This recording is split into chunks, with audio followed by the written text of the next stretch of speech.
The wagon door shut with a hollow sound that seemed to echo longer than it should have. She sat inside it, hands clasped in her lap, feeling the wheels bump over frozen ground.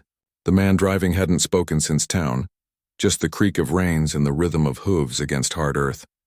She didn't know his name until the wind carried it back from the gate they passed. Ward Ranch.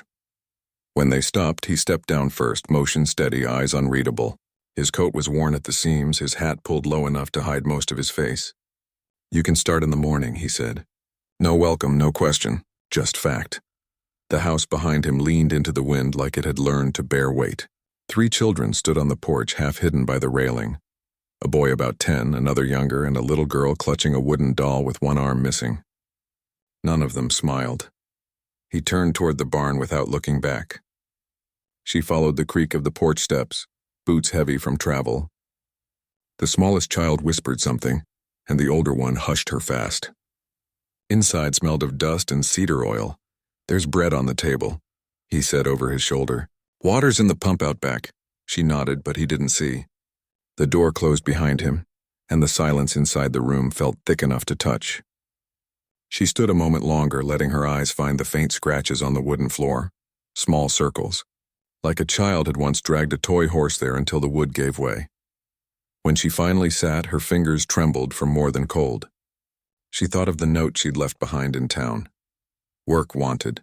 Quiet, honest, willing. Nothing about what she'd lost. Some stories were too tired to tell again. That night, as she unrolled her blanket near the stove, she heard a voice outside. A neighbor's maybe, deep and rough. "You finally got help then?" The man's reply came faint through the wall. "Just a worker. Don't need more than that." She kept still, breath caught between ribs. The words shouldn't have hurt, but they did. They sounded practiced, like something he said often to keep distance. She turned toward the stove, its small flame flickering over her hands. "Don't expect warmth where you were only promised work," she told herself. By dawn, frost had climbed the window pane in white veins. She woke early, boiled water, scrubbed the pans that hadn't been washed in days. When he came in from the barn, the room smelled of coffee and soap. He paused at the doorway. "Didn't tell you to do that." "I know," she said softly. Their eyes met for the first time, his gray, tired, surprised by gentleness he hadn't earned. Something unspoken passed, quick as breath. Outside, the wind eased for the first time that week. The ranch, for a heartbeat, sounded almost like a home remembering how to breathe.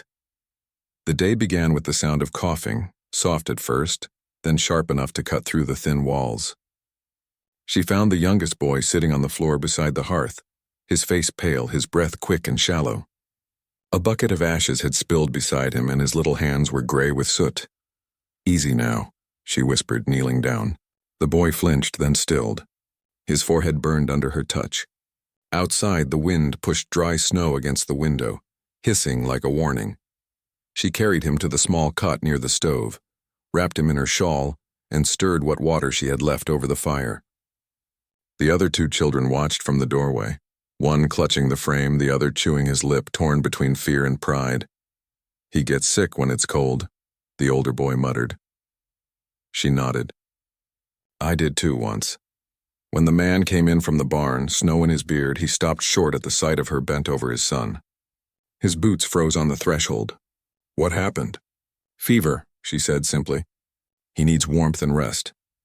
He crossed the room slowly, the air between them tight as wire. "You should have called me." "I didn't want to wait," she replied. He was shaking. Something flickered across his face. Guilt, maybe, or shame he didn't have words for.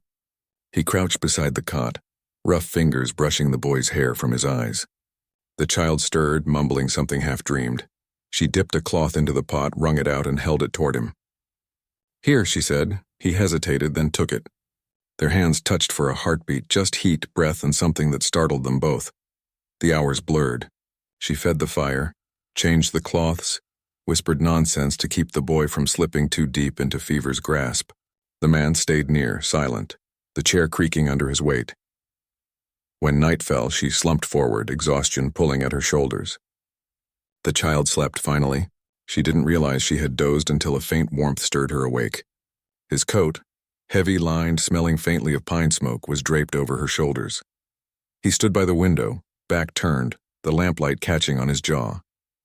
"Thank you," he said quietly. She blinked, the words sinking in like water finding root. You don't have to. I do, he interrupted, still facing the dark. He's all I've got left. She looked at the sleeping boy, his breath steady now and then at the man, rigid, trying not to tremble. For the first time, she saw the loneliness that made him hard. No one teaches a man how to be gentle after loss, she thought. He turned then, eyes tired, but softer. You should rest, she nodded, pulling the coat tighter. Outside, the storm eased to a whisper. Inside, the silence no longer felt cold. It sounded like the beginning of something careful, learning how to live. The snow had started to melt, but the air still carried the sharpness of winter.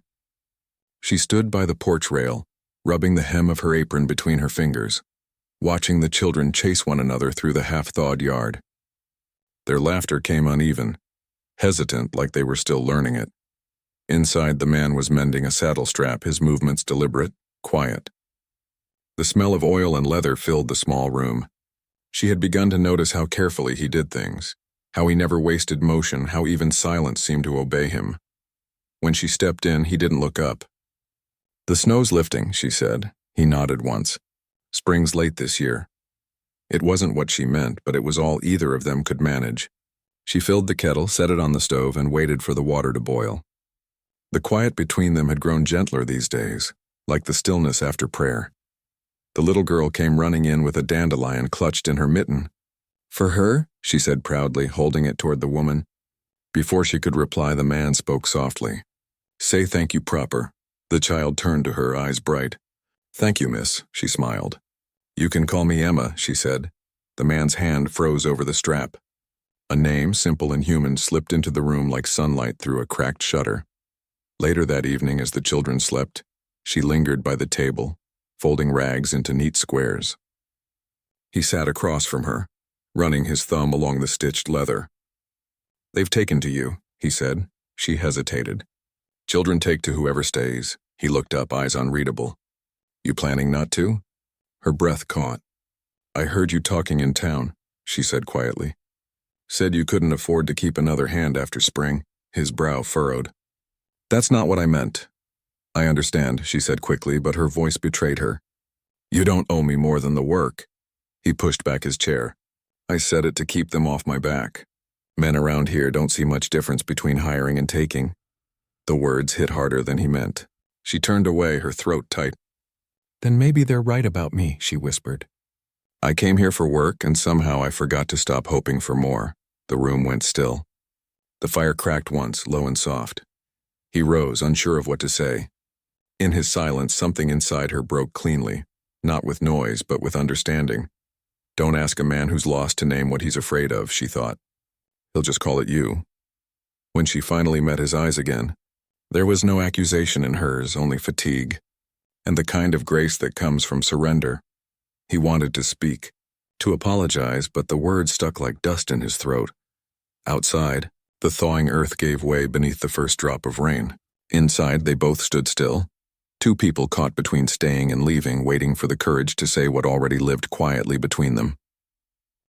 The storm came sudden, wind first, then rain thick enough to blur the world to gray. She was in the barn gathering blankets from the rafters when she heard the shout. One of the boys, Eli, calling his brother's name through the roar. She dropped everything and ran. Near the creek, the smallest one had slipped down the muddy bank, caught between roots slick with water. His cries were swallowed by the wind. Without a thought, she went in after him. The current bit at her legs, cold and merciless. She caught. His wrist braced her feet and pulled until both of them fell back into the mud. Breathless but alive, when the man found them, they were soaked through, trembling. He froze in the rain just for a moment, taking in the sight of her cradling the child against her chest. Something inside him cracked, quiet and deep, like ice giving way.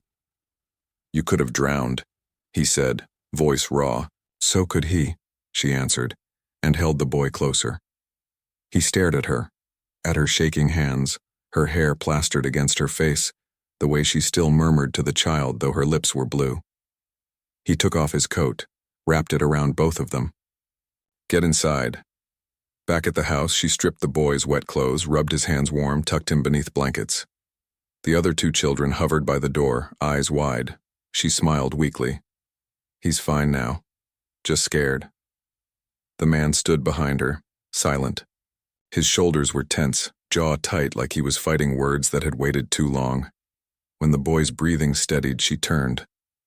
"Say it," she whispered. He met her gaze.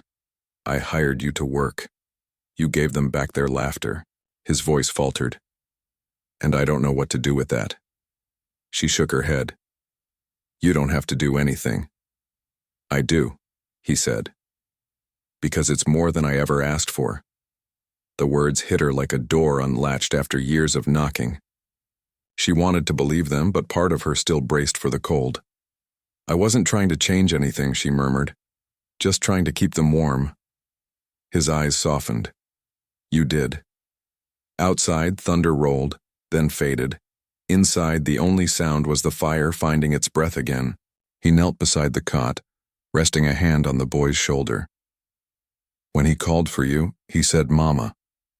He looked up at her then, and the world narrowed to the space between them. "Did you hear him?" She nodded, her throat tightening. The man's hand trembled slightly as he drew it back. His eyes glistened, unguarded now. "I thought I'd never hear that word again." She wanted to speak, but there was nothing left to say that the silence couldn't hold better. Sometimes love doesn't arrive like thunder, she thought. Sometimes it just stops the rain.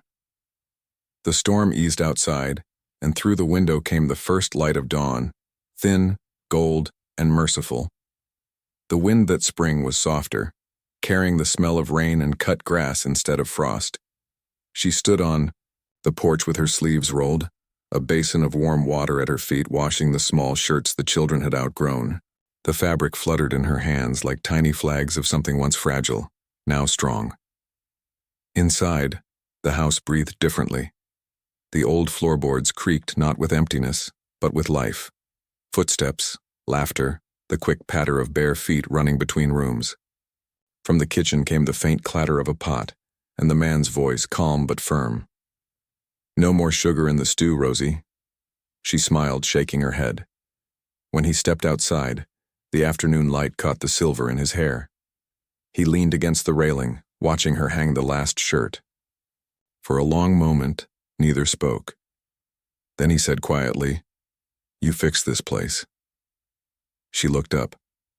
"No, we did." He didn't argue. The silence that followed wasn't empty. It carried the weight of everything that had been said without words these past months. The children burst from the doorway then, chasing a dog that didn't belong to anyone, but had decided to stay. The smallest tripped, and she reached instinctively to catch her. The child's laughter pressed against her neck.